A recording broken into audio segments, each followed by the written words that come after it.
Bien, la norma que ha elevado los sueldos de los ministros y diversos altos funcionarios públicos ha despertado una tempestad.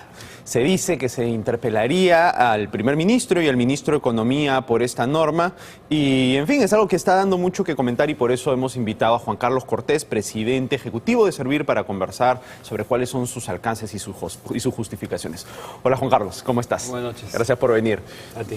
Cuéntanos, muchas personas creen que esta norma solamente supondría un aumento de sueldo para los ministros, pero realmente afecta a varios funcionarios públicos de alto rango, ¿no? Cuéntanos un poco cuáles son los alcances de la norma. Yo lo que creo que en primer lugar hay que ponerlo en un contexto determinado y es cómo se está tratando de elevar determinadas remuneraciones o restituir determinadas remuneraciones en diversos sectores, ¿no? Creo que es importante que eso se ha hecho antes. Luego se hará también en el marco de la Ley de Servicio Civil, digamos, ese es el bosque. Pero además, digamos, una de las cosas que nos hemos venido quejando, digamos, desde hace mucho tiempo, es que en la gerencia del Estado se ha estado pagando, digamos, no competitivamente con el sector privado. Y no pretendemos que se pague competitivamente, sino por lo menos en algún porcentaje. Bueno, la verdad es que sí se debería pagar competitivamente, ¿no? Porque, o sea, si estamos hablando de la gestión de las entidades más importantes de este país, queremos a los mejores profesionales, ¿no? O sea, yo sé que probablemente tú no lo quieras decir tan abiertamente, pero yo lo digo. O sea, sí me parece que si queremos un país bien gestionado, necesitamos a los mejores gerentes. Estamos de acuerdo. Entonces se ha hecho, digamos, algunas cosas antes para efectos de poder pagar a determinados gerentes o determinadas posiciones adecuadamente. Tenemos, digamos, desde el gobierno anterior el tema de los gerentes públicos que manejamos en Servir, donde se estableció ciertas excepciones. En segundo lugar, hemos tenido los altamente calificados. Ese mismo día sábado salió una modificatoria de los altamente calificados para poder ingresar a otras personas que puedan justamente ser adecuadamente pagadas, y se dio también el tema de este decreto supremo, donde abarca ministros, viceministros, secretarios generales, luego titulares o presidentes de órganos colegiados, y luego los gerentes regionales, los gerentes municipales, y dependiendo del tipo de municipalidad. O sea, ¿de cuántos funcionarios públicos estamos hablando? Porque creo, o sea, la noticia se ha centrado en el tema de los ministros, pero como tú dices, es un grupo mucho más grande, ¿no?, de funcionarios públicos. Digamos, Poder Ejecutivo, estamos hablando de aproximadamente 160 personas, más o menos, porque además no son todos, ¿no? Claro. Porque de entre los funcionarios nosotros tenemos que distinguir a los de elección popular directa y universal y a los funcionarios públicos de designación o remoción regulada.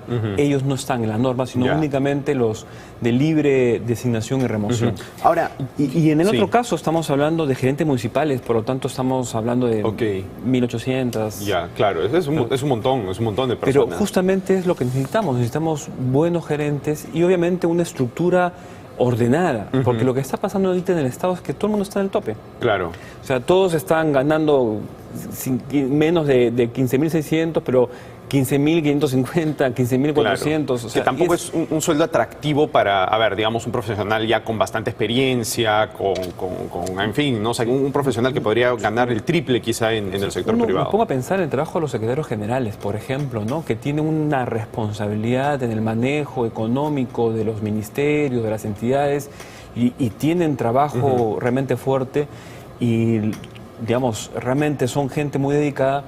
Y lo que estaban ganando no era lo que debía, ¿no? Ahora, yo, como te decía, a mí me parece absolutamente razonable que si uno quiere buenos profesionales, tiene que pagarles bien. Eso a mí me parece indiscutible. Pero creo que la razón por la cual se queja la gente, o por la cual se queja mucha gente, es, ya, ok, pero ¿cómo sabemos que efectivamente estos sueldos van a parar a la gente más competente?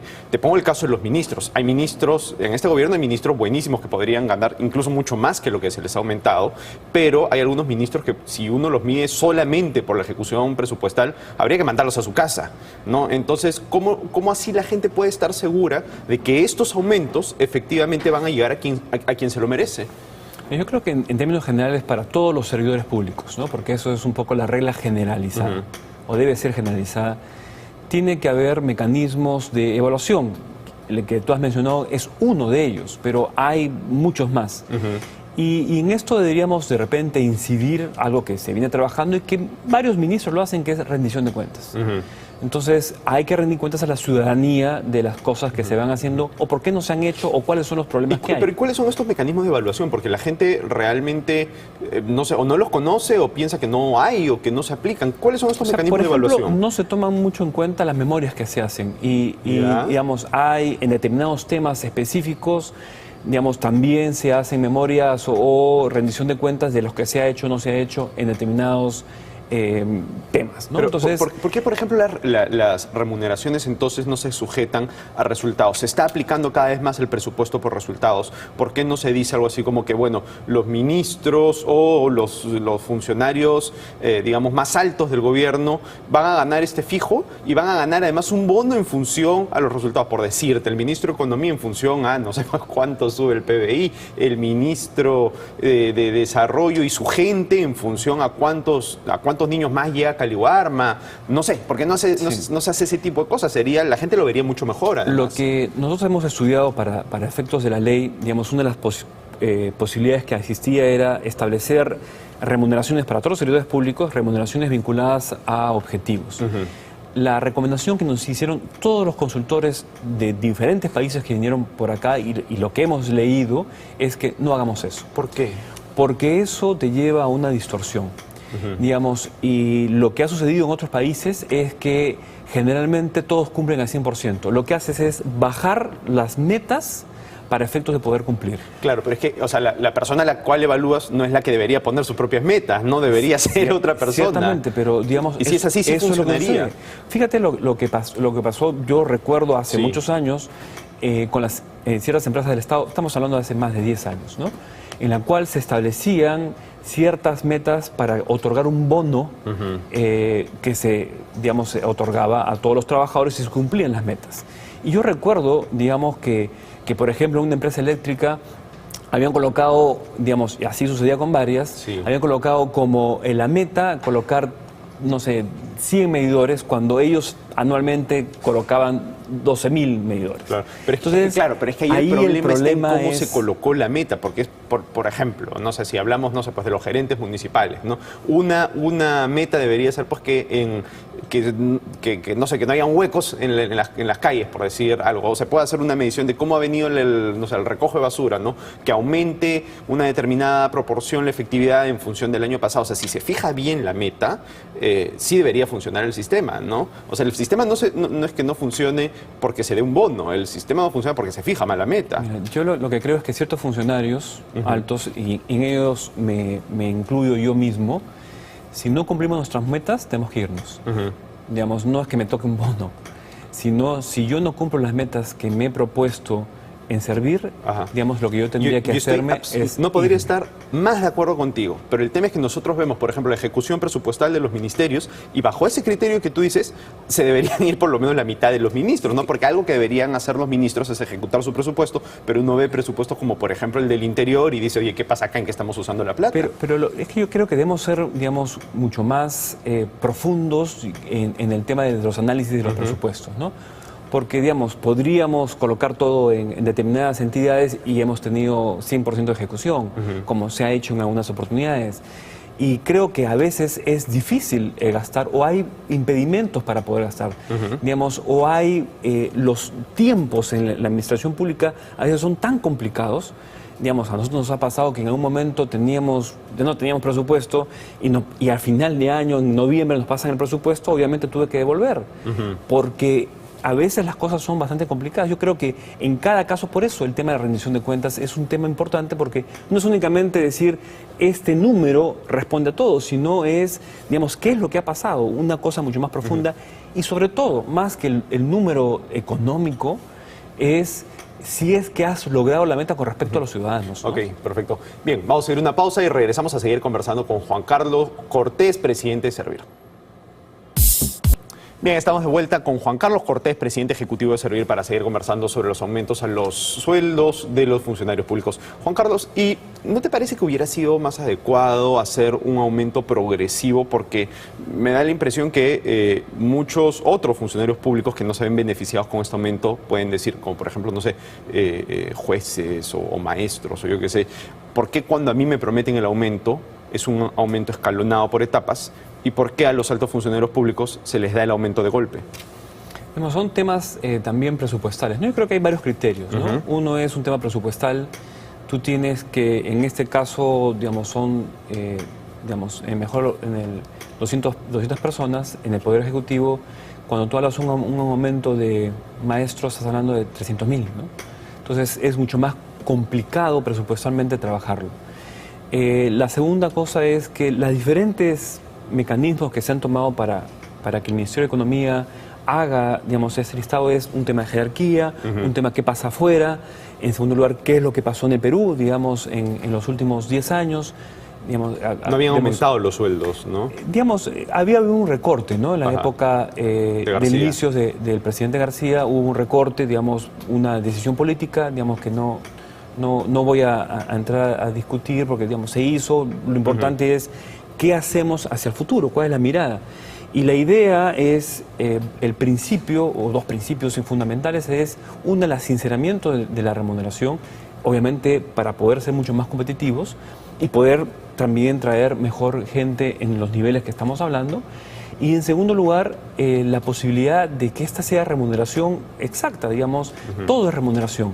La propia norma señala que está sujeta a impuesto a renta, cargas sociales, y por lo tanto la idea que ha habido detrás de esto es justamente entrar en un sinceramiento como se está haciendo en los demás sectores, ¿no? Ahora, lo que han dicho muchos congresistas tienen una suerte de oposición formal. Ellos dijeron, oye, se está diciendo que esto se discutió al momento de la discusión en el Congreso de la Ley Servir. Muchos dicen, nunca discutimos de esto, nunca autorizamos aumentos a ministros. No es cierto que esta discusión estuvo en el marco de la discusión de la Ley Servir. ¿Esto fue así? El artículo 52 de la Ley de Servicio Civil establece que lo que ha sucedido, ¿no? Que mediante decreto supremo aprobado por el Consejo de Ministros se determinará las remuneraciones de los funcionarios públicos, de estos tres grupos que hemos señalado.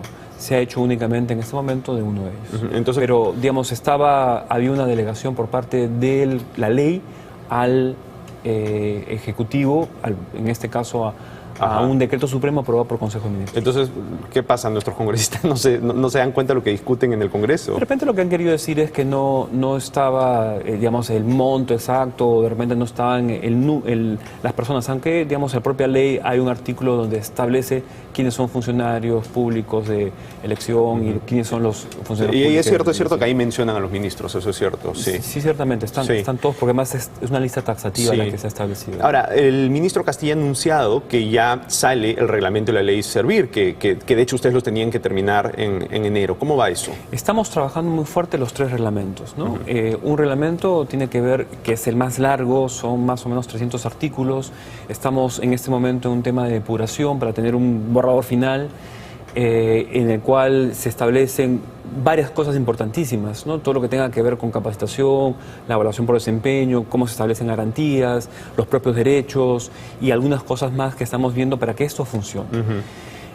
Por otro lado, tenemos el tema de valorizaciones, las compensaciones económicas y no económicas y la normativa que se aplicará a las pequeñas municipalidades, ¿no? Que es una norma general porque en eso vamos a tener que ser mucho más cautos para no cargarlos con cosas que no debemos.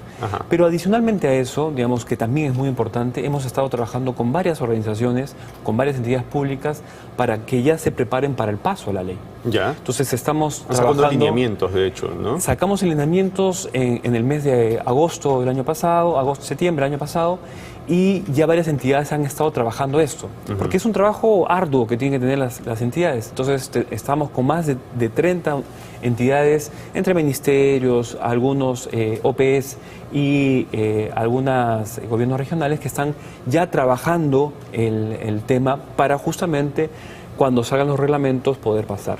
Porque ese es el trabajo más duro, ¿no? El trabajo más duro es justamente hacer el mapeo de puestos, hacer los perfiles, hacer la dotación. O sea, es un trabajo que además lleva a un, como conversábamos la vez pasada, a un tema de cambio de procesos, ¿no? ¿Y cómo va el tema de la discusión sobre la negociación colectiva, ¿no? Porque uno de los argumentos de los opositores a la ley es que la ley Servir no permitía la negociación colectiva de los trabajadores, lo cual violaría un convenio de la OIT, según su argumento, porque ellos, en fin, no pueden negociar colectivamente porque ya el presupuesto de una entidad está dado y no hay nada que negociar, ¿no? ¿Cómo va eso?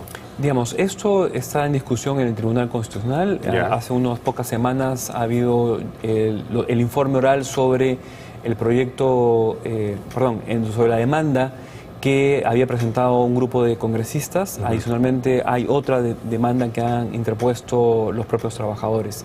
Entonces, eso está en discusión y luego hay un tema pendiente que tiene que zanjarse en esta reunión que estemos teniendo con las confederaciones de trabajadores públicos, que digamos, tienen que convocárselas a ellos, ¿no? Pero, ¿y cuál es el escenario? Digamos que el Tribunal Constitucional falla en contra de la ley Servir. No es que se derogue la ley Servir, ¿cierto? Digamos, la acción está pensada en algunos artículos únicamente. Claro, entonces simplemente... Entonces serán en aquellos artículos que considere el tribunal, si es que el tribunal considera. Claro, el resto de la ley se sigue aplicando. Esperamos que no sea así, pero digamos, el tema es...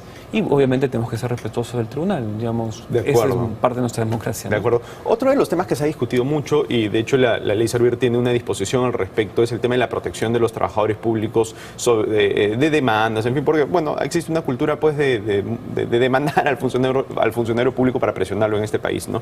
Entonces, tanto la ley Servir como otras disposiciones establecen que el Estado debe darle asesoría legal, ¿no? Pero yo estaba revisando la ley Servir y digamos, no dice que le tengan que pagar un buen abogado externo, simplemente dice que se le debe dar alguna defensa legal, ¿no? Entonces, ¿cómo el funcionario público, o como alguien que quiere ser funcionario público, tiene la tranquilidad de que a mí me van a proteger si no queda claro que te van a pagar, no sé, pues unos buenos abogados, por lo menos? La experiencia nuestra es con los gerentes públicos. Los gerentes públicos tienen esto. Y hemos tenido diversos procesos por los que tú señalas. Digamos, las personas que han conducido, patrocinado estos casos son abogados buenos. Ese es el estándar que vamos a establecer para todos. Pero son abogados, o sea, externos, son abogados externos, porque yo sí conozco entidades públicas donde la entidad pública dice, mira, sabes que no te puedo pagar un abogado externo, te va a defender el abogado interno, que bueno, puede ser un buen profesional, pero no sabe nada de derecho penal y nada está fregado. Obviamente, ¿no? Tiene que ser un especialista, obviamente tiene que ser algo que sea razonable. ¿Y hay una base legal para eso? ¿Un servidor público puede exigir páguenme al estudio tal, porque esos son buenos abogados y que no me defiende el abogado interno? Es que, digamos, depende, ¿no? Depende del caso, depende de las circunstancias, porque, digamos, muchas veces lo que se hace es tener un contrato general con un estudio, con un grupo de abogados, y con eso mantienes tú todo el año esa adecuada protección, ¿no? Entonces, la idea no es, vamos a ver, veamos en el directorio cuál es el más caro y a ese contrato, no, sino aquel que vaya a satisfacer las necesidades que tenga ese funcionario para tener una justa y adecuada patrocinio de su caso. Ajá. Otro de los temas que se discutió mucho y que, en fin, se sigue discutiendo, no sé si están pensando en hacer algo al respecto, es el tema de la CTS, ¿no? Con los trabajadores públicos se cambió el régimen de CTS, ¿no? Esto tiene una ventaja, que es que los CAS, que antes no tenían CTS, ahora con la reforma van a poder pasar a un régimen que sí les permite tener CTS. Pero tiene una desventaja, que es que hay una diferencia con el sector privado, porque en vez de que se te deposite periódicamente tu CTS, ¿no? La entidad pública tiene que guardártela y entregártela cuando te vayas, ¿no? ¿Por qué se hizo eso así? ¿Y eso se va a mantener? Por dos razones, ¿no? Dos razones. Una es un tema presupuestal, digamos, ¿a dónde nos enfocamos? Nos enfocamos en los aumentos, en las mejores remuneraciones en este momento, nos enfocamos a CTS. Digamos, ¿dónde miras, no? Eso en primer lugar. Y en segundo lugar, que la finalidad de la CTS es un tema vinculado a hacer un seguro de desempleo. Y esa es la idea. Así nació, y obviamente eso funciona cuando tú te vas de la institución. Entonces, a eso vamos. Pero adicionalmente a eso, creemos que es importante, digamos, que estamos incorporando a gente que no estaba teniendo CTS. Claro, antes no tenían nada, CAS, ahora por lo menos o tienen, los 2 ITCs que tenían algo. una muy pequeña. Entonces, esas han sido las razones fundamentales. Un tema presupuestal y un tema de la razón por la cual la CTS existe, ¿no? Que es ser un seguro de desempleo. Claro, ahora, sí es cierto lo que dices, ¿no? Pero yo también entiendo la posición de los que dicen, oye, pero ¿y por qué yo tengo que asumir el riesgo de que el día de mañana el Estado no me pueda pagar? ¿No? Es complicado. Entonces, en eso tenemos que enfocarnos más. O sea, digamos, el tema no es la oportunidad de pago, sino que efectivamente, cuando yo salga de la institución me pague las 48 horas. De acuerdo, perfecto. Muchísimas gracias, Juan Carlos. Bien, vamos a una pausa y volvemos con Rumbo Económico.